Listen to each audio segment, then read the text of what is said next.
So this week, instead of a rewatch, I actually did an interview with the Monster Team Tamer Squad. They were doing an episode on the Digimon Movie, and they talked to me about Anaconda, Katharina the Supervillain, only one of which had the crossover, but it's still relevant. Like an idiot, I didn't realize the interview started, so part of it is cut off. That's why I'm giving you this intro. Enjoy. I didn't even know about the connection until years later. I saw it on a Nostalgia Critic review. I loved Anaconda as a kid. I only saw a couple episodes. I only knew the show on its own. Now, neither Christopher nor I have any real strong feelings about Anaconda. We were around when it aired. I didn't watch it so much. I didn't have cable at the time. I didn't mind it either way necessarily. But we just did a whole episode on the Digimon Movie, and we hated it. Okay. I was aware of Digimon. I knew there was a rivalry with Pokemon. I knew Digimon was its own thing. I had a merchandise piece here and there. I had a lunchbox with the characters on it, but I didn't know anything about it, and I've never seen the movie, so. Yeah, I would say hard pass on the movie itself. Okay. Yeah, I mean, you've missed it this long. I wouldn't go back over it. I don't know. It could be fun to embarrass myself in front of the Digimon fandom and not know anything. Oh, yeah, I think we do a fair bit of that in our episode. Well, you speak about this segment and the negative reception that it has received in some of your videos. I wanted to ask you your educated opinion on, from a production standpoint, what you think the thought process was behind the decision to create and include this segment, because it seems like everyone is baffled by this crossover. That's true. Yeah, I never really knew either way. Everybody who worked on the show said it was the studio's decision, so I can only speculate. A couple different people have said that there were a lot of crossovers going on with the Fox channel at the time, and the crossover happened because Digimon and Anaconda were just two popular properties, but there were all sorts of crossovers going on in the channel. This was another example of that. I see. And then somehow this just got shoehorned into the actual video release of the movie, and also in theaters, and I guess that's what gave it that more high profile infamy. Yeah. The artists were really excited. Fortunately, nobody on the crew was ever harassed for it, which that makes me very happy. So thank God some social media wasn't around then. But the thing I'm trying to understand is why people are so angry at Anaconda specifically. Okay, my understanding is the Digimon movie disappointed a lot of fans, and the Anaconda short was a scapegoat for that. Yeah. Because the short's not that long, and it praises the Digimon movie. Yeah, it's short as heck. 4 minutes. It's less than 4 minutes, so it's it goes right by, and it is all about Digimon. Yeah. I think maybe you're right. I think one thing that I don't think the two shows have a lot of crossover in audience. I don't think they cater to the same people necessarily. I don't think so either. Yeah, so that's of course what adds to a lot of the confusion. It's why would Fox decide to do this? And it's also, I'm so sorry to cut you off. The short, based on what other Digimon fans have said, the Angela short wasn't marketed, versus going into something like a Disney movie, there's going to be a short. Whereas this, that wasn't the case. It wasn't marketed, it wasn't communicated, so people were very, very confused. That, and with the, I guess, disappointment from the Digimon movie, that created a whole mass disgust with this show. Because Anaconda is also such a unique, odd show on its own. Yeah, and I can see, I guess, the disparity between visual styles maybe is they're in for some anime, and then they get Anaconda. It's kind of it's got a visual harder edge to it. Yeah, top 10 anime betrayals! Oh. But I personally always loved Angela's art style. I know that's a point of contention, and I know with the rise of online critics, because it became really cool to bash the show, that's, I think, where the backlash really picked up. Because I don't know what people thought ahead of time. Well, because nowadays when you see the uploads online of Angela Anaconda, like, it doesn't look great. But I don't mean the show itself. I mean, like, the aged rips that people got from, like, VHS tapes they recorded off the TV or whatever was going on. And it's a different, like, when watching your recreated or, like, you know, newly adapted intro theme song, like, it doesn't hold that same, like, ugliness that the bad degradation of, like, those earlier clips have. So it's like, if you're watching it the way that it was meant to be seen, which is, you know, in good quality, it doesn't look nearly that bad. Right. Technology's improved, and my understanding, especially looking at where the production came from, and Core Digital Pictures, which made Angela Anaconda, was not originally an animation studio. They were VFX. Especially in the early episodes, you'll notice it is more jerky. While the artists were obviously very talented and very hardworking, technology was at a shift, and it was also made by a production company where they didn't specialize in character animation. So that might add to some of the awkwardness. That, and it's also such a unique, tough to work with art style. You don't see a lot of cutout animation. Yeah.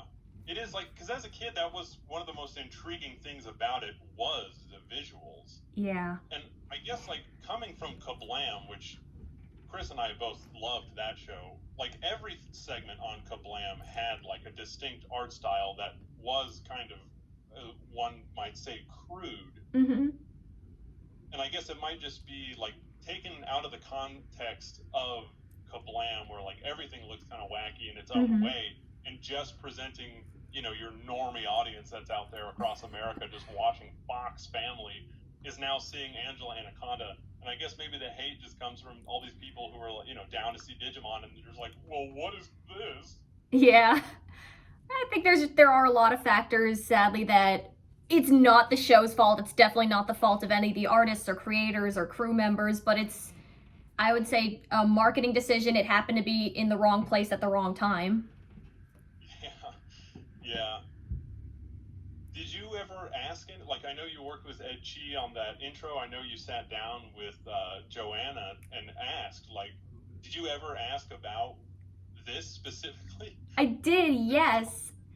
So Joanna Ferrone said that the creator of the show said that it was the studio's decision, that was not their call. And Ed Chi said same thing, it was the studio's decision, with the studio known as Decode at the time. It's now known as Wild Brain.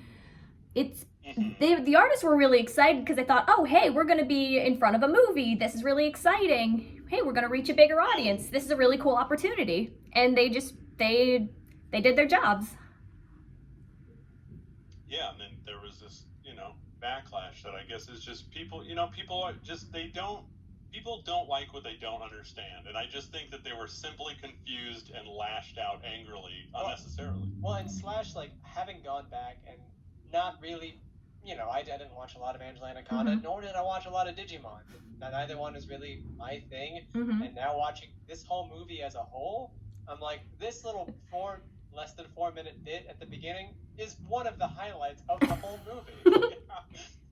I think you're right, and I think for most other people, though, it just, like, put the whole thing off on a bad foot, and then from there on, you know, like you said, it disappointed people, and then they were like, you know where this problem began? The very beginning, when Angela Anaconda came on, and then she gets all the blame. I know, poor Angela, she goes through so much. Yeah. God. I've always... are rude. Right. Go on. I was saying I've always really liked the show, and there's so much of it that appealed to me specifically. One, I've always loved photography. I knew they were photographs even as a kid, and I always found that very interesting. But the big thing was that the show was all about Angela dealing with a bully. She was allowed to get angry. She had revenge fantasies. She was allowed to express that in a way I was always punished for expressing, even when I was in the right. And that was very relatable. I think you don't see anything, because anger is always seen as this negative emotion. You're bad for having it. It's a bad thing. And especially revenge fantasies are such a taboo thing. I really liked how normal this was, and how it was an everyday thing. It was a coping thing. She's not this bad person. She's just normal. She gets frustrated, and then she deals with it. I've always loved that. Yeah. And it's important to feel and accept your emotions. Yeah. Express them. Absolutely. Yeah. Yeah, and And I think that there is there are people out there for this show. Like, there are people like yourself who obviously enjoy this, and I think that, where Joanna's coming from, I think, is like an important story to tell, or important life to inform a cartoon for kids to watch. You know what I mean? Where Anaconda's like clearly kind of a tomboy. Yeah. I do see a lot of tomboys in kids media. I do see a lot of that. And I really like, what I like about Angela is that she's not anti-femininity. She just hates Nanette. That's, yeah, because she still wears a dress. And I like that it's not that big a deal.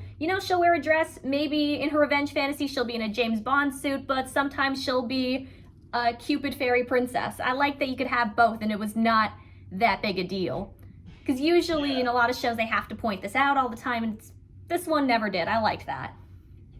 Yeah, and it's such an interesting thing that this Angela Anaconda cartoon encroaches on what our podcast is about, which is, Pokemon and Digimon and these sorts of things. Because something that we do bring up on this podcast a lot is that so many of these properties, like Pokemon and like Digimon, are marketed directly toward what we refer to as, in quotation marks, cool boys. and a lot of the girl characters in the shows are so demeaned, and it's really just kind of embarrassing for a whole generation of people to be brought up on this and not have a lot of good female representation within this genre of our podcast.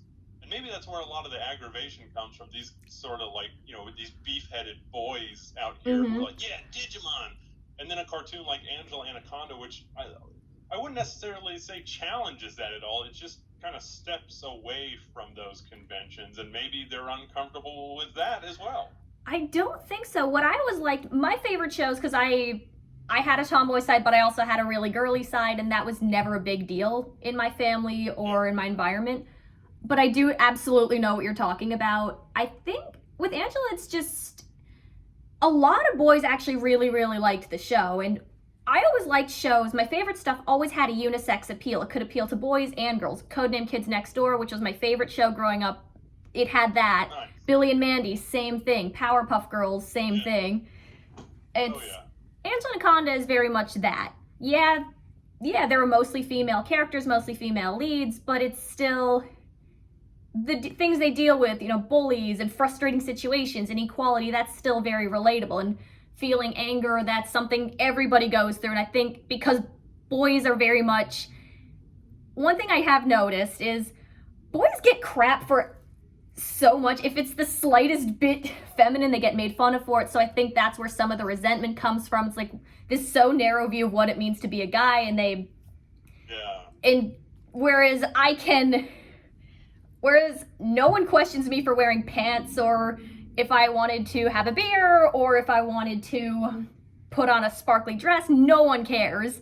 And I think that's where some of it comes from. I think just all these rigid standards people are held to. So when there's even something, a slightest challenge to that, people get defensive because you get criticized all the time. It's hard to take all the time. So I think that's... Yeah, absolutely. I don't know if that makes sense the way I explained it, but... Oh, it absolutely does.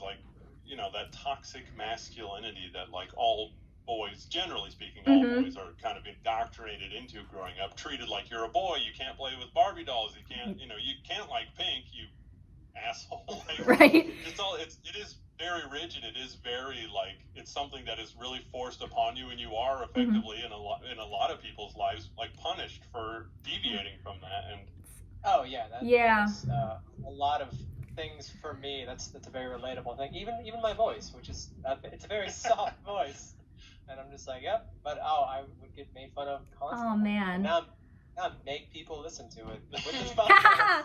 Force it on them.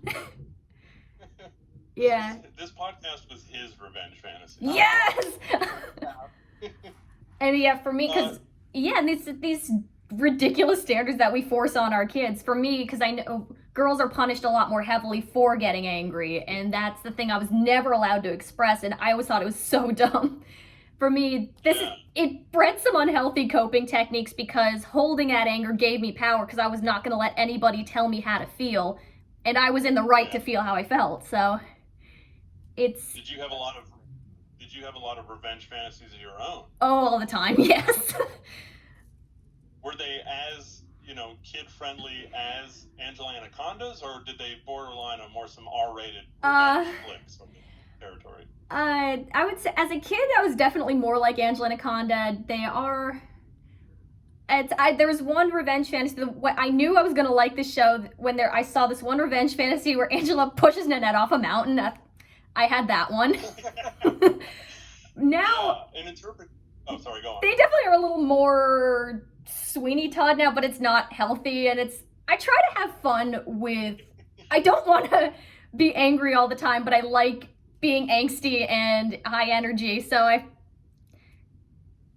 I have to find ways to calm down and channel that, and while acknowledging, hey, I can still be angry. Don't, always reminding myself, don't take it out on others. You don't want to be like people who've hurt you, and I'd say I love Heathers, I love Sweeney Todd, and I like that both of them deal with that very hard topic of revenge fantasies and what happens when you act on that and the consequences of revenge. So I would say along the lines of Heathers or Sweeney Todd.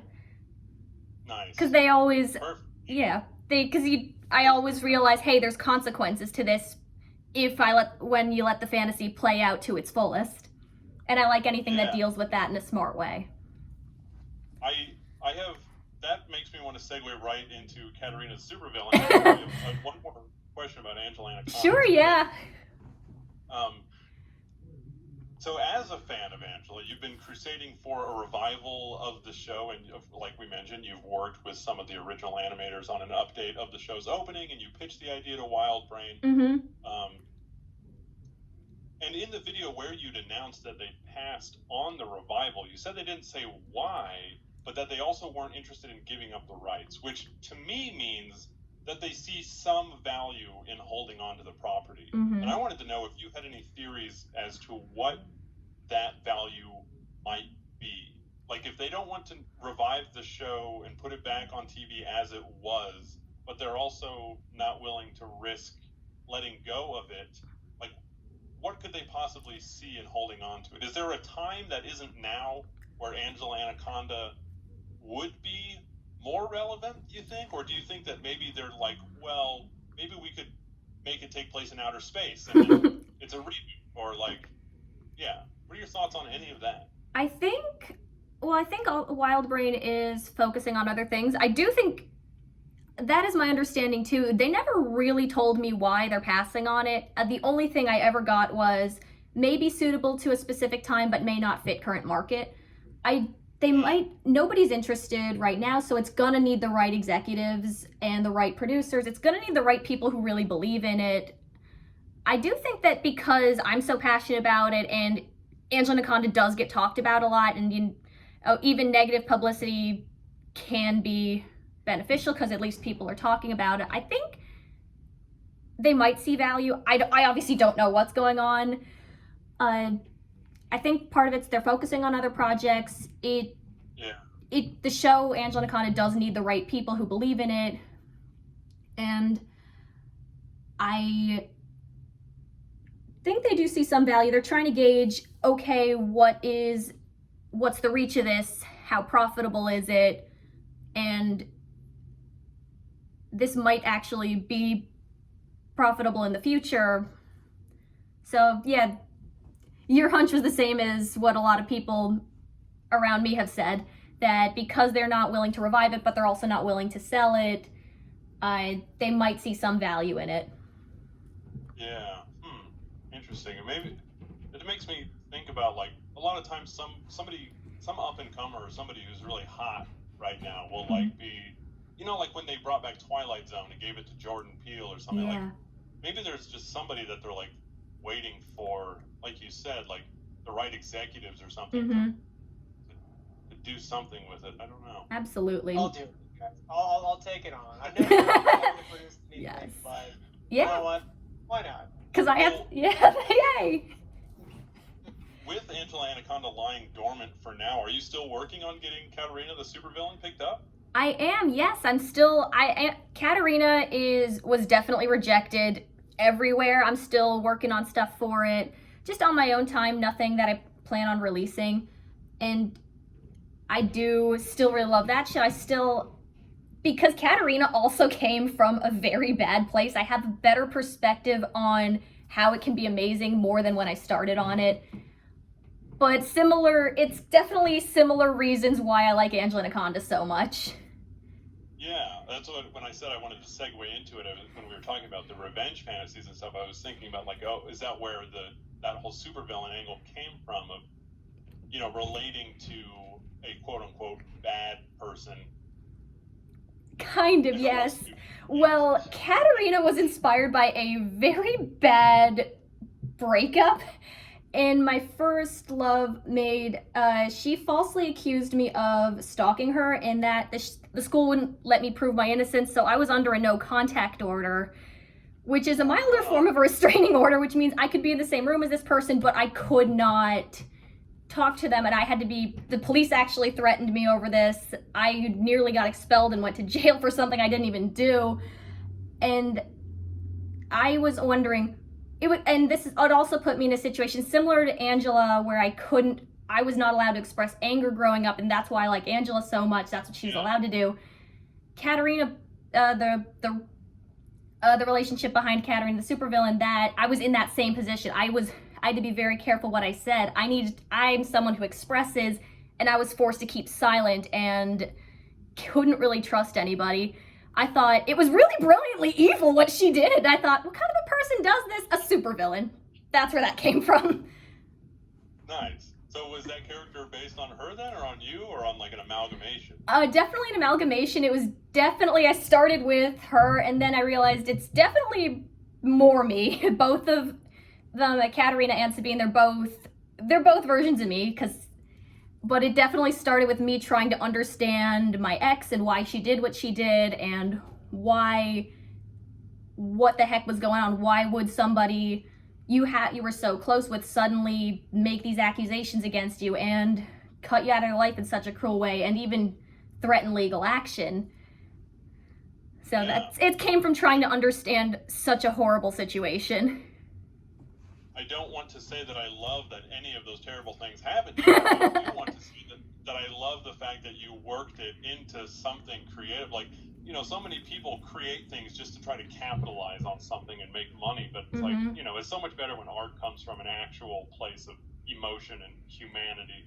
My thoughts exactly. Yeah, that's fantastic. Oh, thank you so much. It was, well, here's the thing. I don't want to go to jail. I don't want to. So I'd rather turn pain into power. Yeah. You'd rather make cartoons than sit in a jail cell. Exactly. Yeah. That's also how I feel. And I love revenge. The best revenge is success. Yeah, you're right. God, you're so right. But with superheroes being so hot right now, and also you mentioned that like some executive on BoJack Horseman gave Katharina the supervillain props. Yeah. Who saw it? Who said no? If you care to reveal those trade secrets, who hasn't seen it that maybe you would want to try to show it to? And also, have you thought, or did you pitch the show to Wildbrain? I don't know if Wildbrain already rejected Angela. I don't know. I'm obviously open to working with someone who believes in the show, regardless of where they are. But I did pitch to quite a few studios. Katharina, I pitched that quite a bit. And I think Netflix would be our best option, because I understand they give a lot of creative freedom, and you're not so much constrained by, because the feedback I kept getting from everybody was, okay, it's too mature to be a kid's show, but it's not raunchy enough to be an adult show. Pick a direction, and I don't want to do that. I see this is a young adult show. There's not much for young adult animation, but there absolutely could be. You can do some harder themes, and there's so much potential out there, and we still obviously like superhero stories. Funny thing is enough, I like superhero genres in cartoons. I don't get into the superhero movies nearly as much, so there's still so much potential to be explored in the genre, and there's still so much you can do with animation. I think the real reason that I got rejected was because it's an original project from an unknown creator. And for them, for a lot of places, it's a business risk. So I need someone who's willing to either take that chance on me, which is why I thought, oh, hey, a reboot of a familiar property, that might work. But, oh man, did I have one frustrating conversation with somebody who told me that I was wasting my time with Angela and, go do Katharina. After I spent years getting rejected, it was so frustrating, but you know what, that's Hollywood. Yeah, I mean, you gotta try everything. Something, you gotta just throw it all and see what sticks, basically. Absolutely.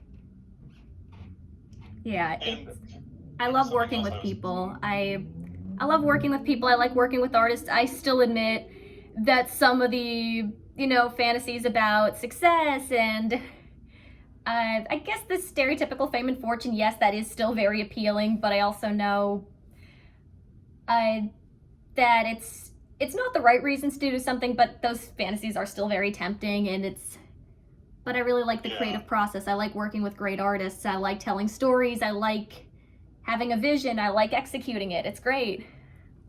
Yeah. It's like, there can sometimes be no justification for why creating must happen. Yeah. But yeah, that was just, I don't know that there's any point for me mentioning this, but that was an interesting thing that you brought up about there is that divide in animation where it's like cartoons are either for children or they are rated R and for adults. It's like there almost is no middle ground anymore. No. And that's what I liked about, I like a lot of stuff that can appeal to both. Now, The Simpsons is very much like that. Yeah, that one's very good. Futurama's very good that way. I liked Gravity Falls, a very good one. Billy and Mandy, I still go back to that. Yes, some of the stuff I like, I do admit. I'll still revisit an episode of Codename Kids Next Door once in a while. But I also admit, hey, some of the things I've liked, I'm past some of it, but I also tend to like a lot of things that are very youthful. I like a lot, I do like swearing and dirty jokes, that's all great stuff, but I tend to like something a little bit more. I don't just want to see that. And I don't like gross out. I think you can be smart, you can have challenging ideas, granted, a lot of people like that stuff, that's fine, that's fantastic. I think you can really have something that's mature without needing to be raunchy just for gratuity. Yeah. One thing that's coming out now, I'm noticing it more in the independent scene, you're seeing more of that middle ground. There is a highly successful creator, I don't know if you know her, her name is Vivziepop. She's an independent creator and she put together this entire team making whatever she wants to make, and a lot of her stuff appeals to that young adult crowd.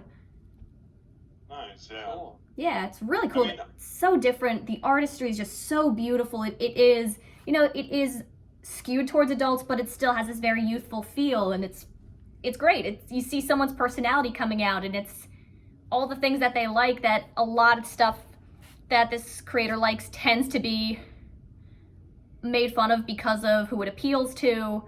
She likes a lot of Hot Topic and Kesha songs, pop music, and her work's so proud of what it is, and it's so itself, it's so unique, and it is in that middle ground, I think, and it's highly, highly successful. I'd love to see, I want to be a part of that. I want to be a part of that success. I want to be a part of that super cool, different animation that's challenging and different, and you see these different personalities and points of view coming out.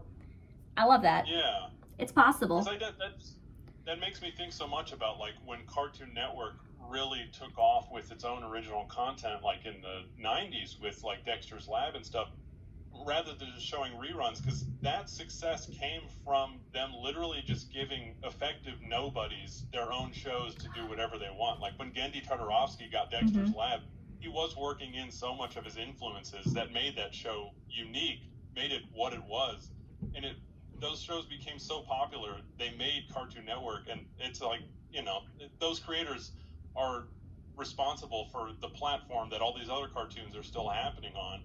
There has to be a second movement of that, or maybe it's past the second, maybe it's the third or the fourth, but there's probably something that's going to happen sometime soon where people do realize that is marketable, where shows like Katharina the Supervillain, like there are audiences for this, and that they are willing to roll the dice on these effective nobodies once again to like bring up fresh, new, original stories and content that people will watch and people will pay for. Yes. And all these, it's absolutely possible. And the thing is, all these creators, they had the right person giving them the green light, saying, yes, you can do this. Yes, you have the creative control. So sometimes it's not about reaching 1 million people. Sometimes it's reaching that one person who says yes to you. And I know that can take a while. I know it does take a while to prove yourself and establish yourself, but it's possible. Absolutely. I was going to ask, since you have tried to do or are still trying to do the reboot of Anaconda, and you're also like your own original show with this, have you thought about or would you consider sort of like a spiritual successor to Anaconda? This is a poor example, but it's the one that comes to mind. Like when they did All Grown Up for Rugrats, which I don't really think anyone necessarily cared for all too much, but it kind of set it in a slightly different environment. You know what I mean? Mm-hmm. I have thought been. About something like that? I personally, I'd rather be a first-rate Alexandra than a second-rate Joanna Ferrone. Because Anaconda is great because of its unique thing. And thing is, with All Grown Up, obviously I'm not bashing the artists or creators by any means, but with Rugrats, the fun came from, we had our own ideas of what the babies were going to be like when they got older. So seeing these definitive answers, it interferes with some of your interpretations of the characters.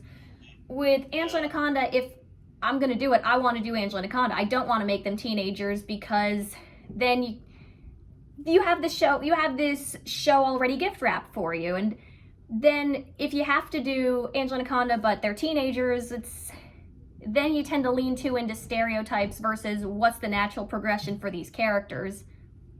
Yeah. The show's great as it is. It's already gift wrapped and it has the potential to be revived.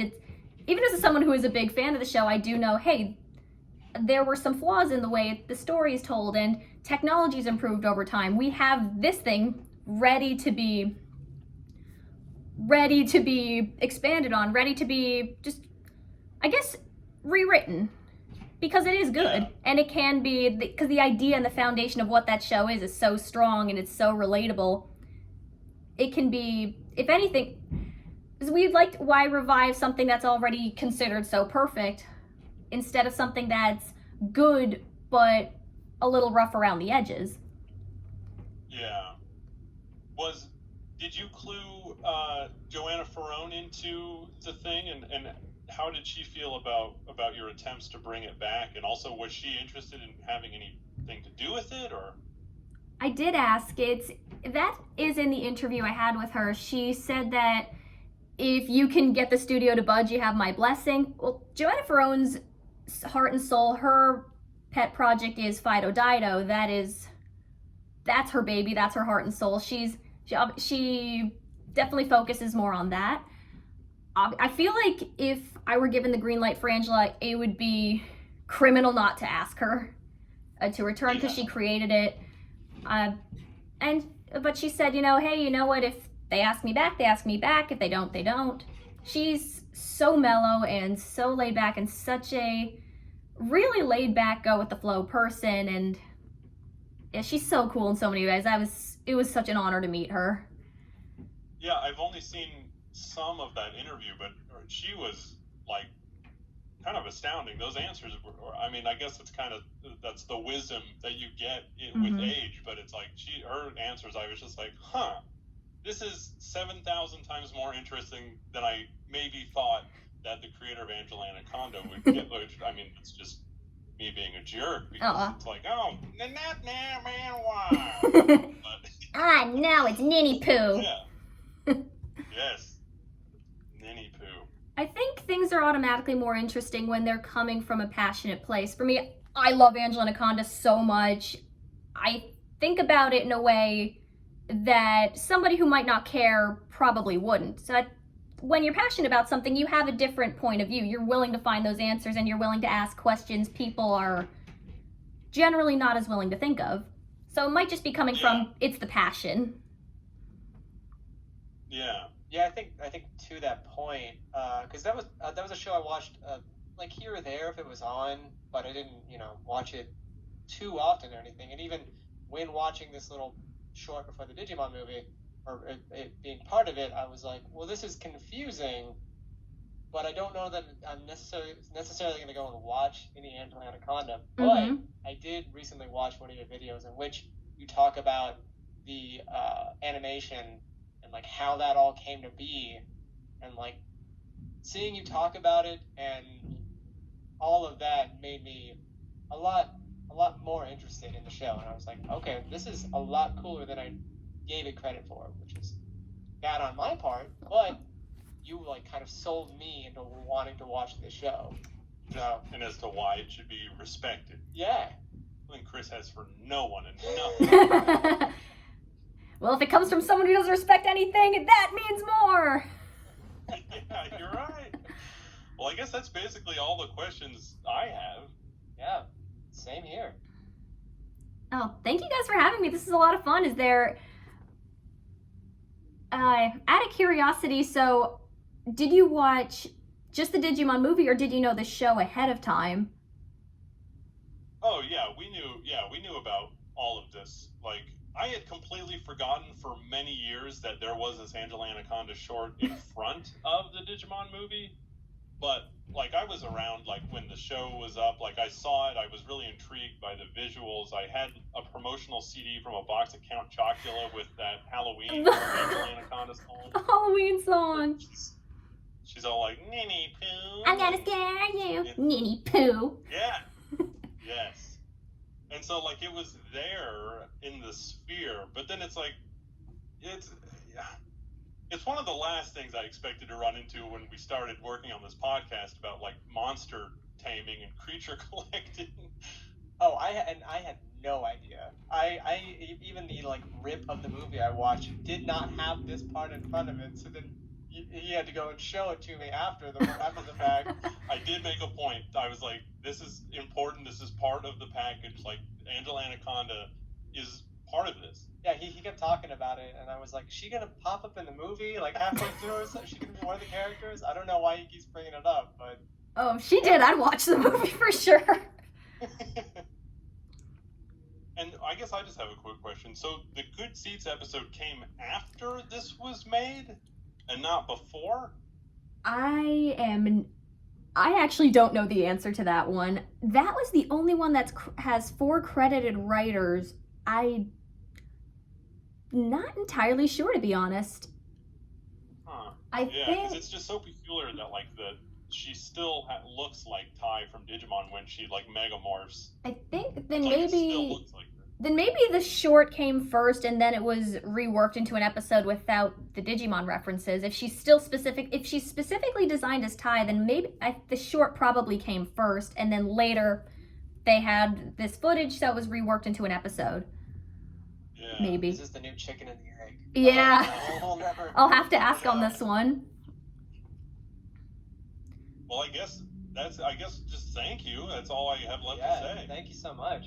Yeah, thank you guys for having me. This is a lot of fun.